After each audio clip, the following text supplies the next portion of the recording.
So in continuation to our earlier session, let me now address databases and the web. Databases and the web are deeply interconnected. Most web applications rely on databases to store user information, transactions, content, and analytics. For example, like online stores where the product catalog, user accounts, and transactions are all stored in a database.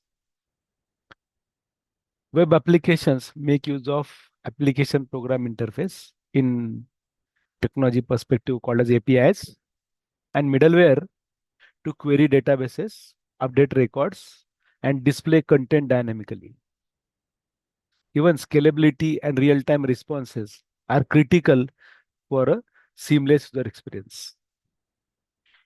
In today's digital ecosystem, nearly every web application you interact with, whether it's an online store, a social media platform, or a streaming service, all these are powered by database behind the scene.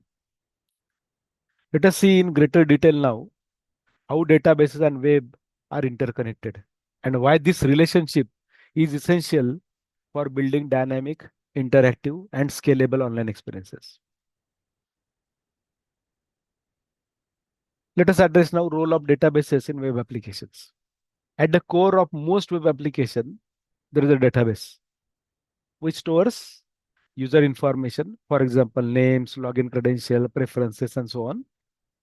Transactions, say purchases, orders, payments, contents, articles, images, videos, reviews, even analytics, like for example, number of page views, click-through rates, conversion data. So in an e-commerce website, the product catalog, for example, product names, prices, descriptions, user accounts, and purchase history are all stored in a relational or NoSQL database. Even on a news portal, every article, comment, and user interaction is written to and read from a database in real time. So without a database, applications could not be able to personalize contents, retain user sessions, or track business transactions. Then comes a question, how these web apps would be interacting with the databases. So the typical flow is as follows. So first is front end, what user sees. For example, user clicks on buy now on an online store. At the same time, second is backend, which is server side. Now, when the user clicks on buy now, this request is sent to the server via internet connection.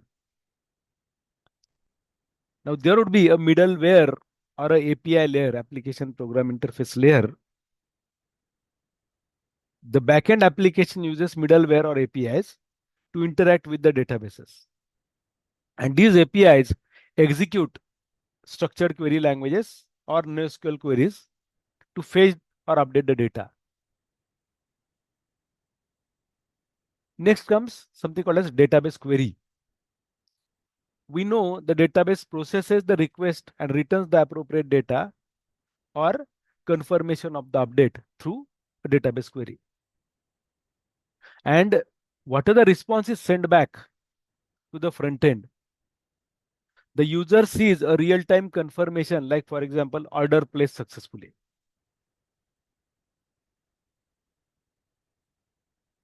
Let us say there can be different food delivery apps like Zomato, Talabat, stores restaurant menus, customer addresses, and order status in a database.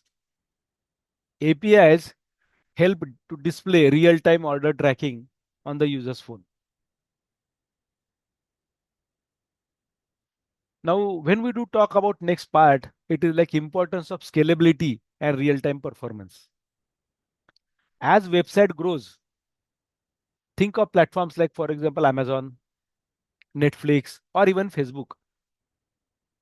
They need to handle thousands or millions of users simultaneously.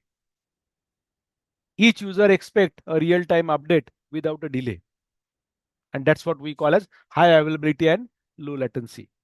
Now, to achieve this, the underlying database system that is used by these platforms must support horizontal scaling. Now, when I say horizontal scaling, like when number of users are increasing, there would be addition of more servers. Load balancing, so that every user should experience in the similar way. There should be a replication of databases for quick access. For instance, when hundred of users place orders during a flash sale on e-commerce site like Amazon, the database must handle concurrent read and writes while ensuring accuracy and speed. And lastly, the security consideration. Since web applications store sensitive data like passwords, credit card details, personal information, database security is one of the most top priority. Now, if we see in general, the best practices applied, they include data encryption, role-based access controls, even input validation to prevent SQL injection. Regular database audits and backups are necessary.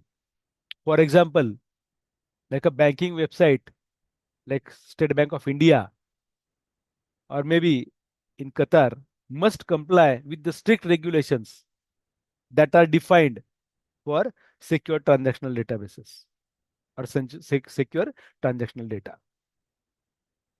So next part would be seeing what are the different opportunities in data resource management.